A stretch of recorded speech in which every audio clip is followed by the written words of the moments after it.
UPPL दानि government सालायबाय थानाय बा UPPL राजनिति हान्जा हिसाबै बिथांमोना जे फैलर बिथांमोननि बुंनायनि गेजेरजोंनो बेरखांदों आरो दिनै जिथु मोनसे जयनिं प्रग्राम जोंहा भैरबकुन्द ब्लकनि दैदेननायाव जानो थांगासिनो दङ जोंनाव दासिमहालागै माने 2500 जयनिं जानो थांगासिनो दङ 2500 जोंनि गेजेराव जयनिं जानो थांगासिनो दङ दा नंखायनो दिनै बिथांमोना बिराद बागदावदों मानोना दिनैनि बे जयनिं प्रग्रामा जोंना बिराद मोजां आरो दिनै बे BTCनि मोनफ्रोमबो जायगायाव अकल बेहायल' नङा जेरैबायदि जयनिं जादों जोंखौ BPFखौ रायजो राजाफ्रा अनसायदों होननानै जों बेहायनो माने मोनथिनो हायो आरो दानि जिथु माने UPPL गभर्नमेन्ट जायफोर BTCनि EMफोर बिथांमोना गोदाव सोराव गावसिनि खामानिखौ मावनो गारनानै BPFनि सायावसो बिथांमोना बाथ्रा बुंबाय थादों बिथांमोना जि बाथ्रा होदोंमोन रायजोनि गेजेराव जि खोथा होदोंमोन दिनै मोनसेबो बिथांमोना मावफुंनो हायाखै नंखायनो बिथांमोना मावफुंनो हायैनि थाखाय दिनै रायजो राजाफ्रा मोनसे बिथांमोननि सायाव फोथायनाय गैला बिसास गैला जायनि थाखाय दिनै BPFखौ मोजां मोननानै लोब दिनै जयनिं जानो थाखाय बिथांमोना दिनै बेहाय फैदों आरो नंखायनो दिनै जोङो BPF मोनसे राजनिति हान्जा हिसाबै जोंहा दिनै सरकार गैया जों जेबो बुंनो हाया आरो जेबो फेसिलिटि होनो हाया खिन्थु दिनै फैबाय थानाय दिनाव जोंहा 17 बोसोराव मानगोनां हाग्रामा महिलारिनि दैदेननायाव जिबायदि BTC ओनसोलखौ उन्नयन खालामबाय जि रोखोमै BTCखौ जौगाहोबाय बिनि सायाव रायजो राजाफ्रा बिसास मोनसे आरो फोथायनाय दङ नंखायनो दिनै थांनाय बारनि जिथु रिजाल्टआवबो जोंहा BPF हिसाबै जों जेनखायाखै जों 17टा सिट मोनखादों आरो एबारथ' जोङो खमसेखम 30निबो बारा जों सिट मोनगोन दिनैनि रायजो राजाफोरनि जिथु माने जोंनि सायाव फोथायनाय आरो बिसास लानाय जेरैबायदि लोब फैदों बेनो मोनसे फोरमान आरो नङा जोंहाथ' दिनै एलायन्सनि बाथ्रा गैया जों BTCनि फिसा मोनसे राजनिति दल हान्जा हिसाबै जों BTCनि रायजो राजाफ्रा जोंखौ फोथायो जायनि बेलायाव जोंहा फोथायनाय दं जोंहा जोंनि सायाव कनफिडेन्स दं फैबाय थानाय दिनाव जों रावखौबो लोगो लायालासिनो गाव हारसिङै इलेक्सन गेलेनानै जेसांखिनि जोंनो नाम्बार्स नांगौ बेखिनिखौ जों मोनगोन आरो जोंहा क'क्राझार आरो दरं आरो उदालगुरि लकसभा समस्तियाव जों मोननै जिथु जों सिटआव जों माने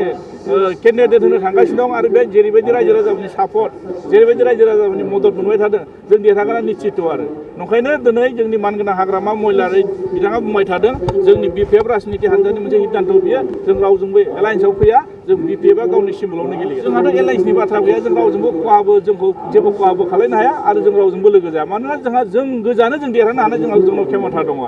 आरो जायनि बेलायाव जों दिनै नोंथांमोनाथ' दिनै 2500 जिथु जोंनाव जयनिं जानो थांगासिनो दं बेनोथ' फोरमान ना अखल जोंनि बे भैरबकुन्द ब्लकआवल' नङा गुबुन ब्लकफोरावबो जेरैबायदि जयनिं जानांगौ बेबायदि जागासिनो दङ दिनै नोंथांमोना साननानै नोंथांमोना नायनानै सरकारा सोरनि UPPLनि BTCआव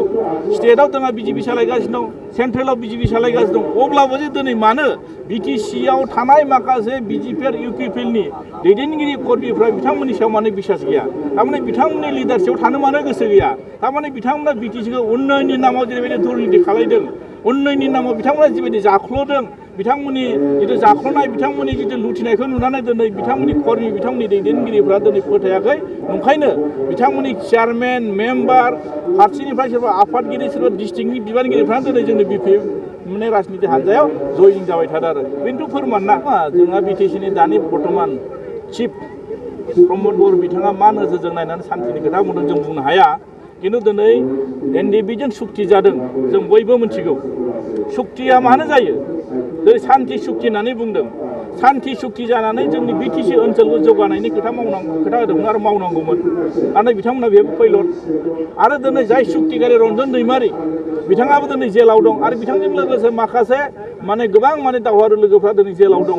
आरो जेरैबायदि NDB सेंग्राफ्रा जितु मोननांगौमोन 4 लाख करै दिनै होदों बिथांमोना दिनै जास्ट मोनसे दलिल पेपार बायदि जोंनो मोनसे माने ड्राफ्ट बायदिल'सो होना दोनदों रावबो NDBनि सेंग्राफ्रा 4 लाख थाखा मोनाखै बिथांमोना मोनदों होनबाय थादों जोंथ' बुंनो हायो दाथि बुंथों प्रमद बर' बिथाङा बुंथों गबिन्द बसुमतारिया बुंथों दिनै सुक्ति जानाया 4 बोसोर जाबाय दिनै रावबो सेंग्राफ्रा NDBनि सेंग्राफ्रा 4 लाख करै रावबो मोनाखै सोरबा बुंनो हागोन नामा बुंथों सोरबा दिनै रावबो दिनै थाइसेबो थाखा NDBनि सेंग्राफ्रा 4 लाख थाखाखौ मोनाखै खिन्थु साफ्रोमबो NDBनि नामाव बिथांमोना बुंदों 4 लाख करै दिनै फिक्स डिप'जिट खालामना दोनदों होनदों दिनै 4 बोसोर जाबाय सुक्ति जानाया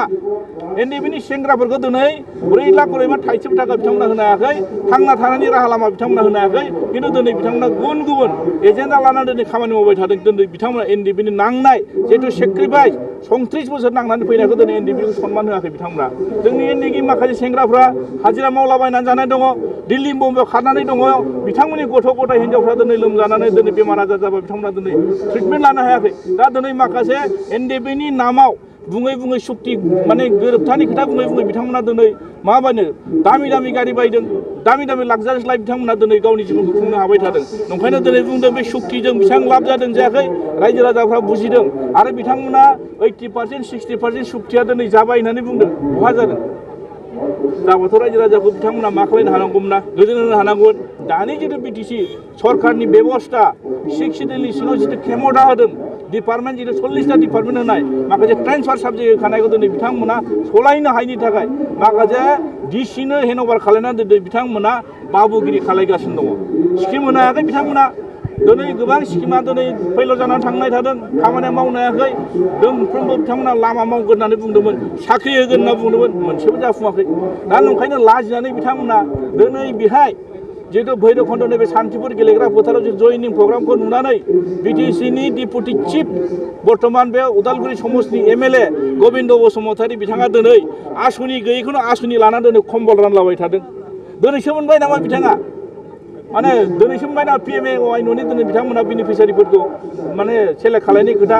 अरुण'दय आसनिनि स्किम राननायनि खोथा बेफोरनो बिथांमोननि मोनफा मोनफा फैलर नंखायनो जों खोनानो मोन्दों बिथांमोना हाजारखि होबथादों मानो होबथादों जानांगौ खिन्थु दिनै रायजो राजाखौथ' होबथानो हाया रायजो राजाफ्रा दिनै बिथांमोननि सायाव 20,000 फोथायनाय गैला नंखायनो जेरैबायदि लोब लोब फैनानै दिनै जोंनि बे जयनिं प्रग्रामाव फैदों आरो सार आं मोनसे सोंथि खालामबावो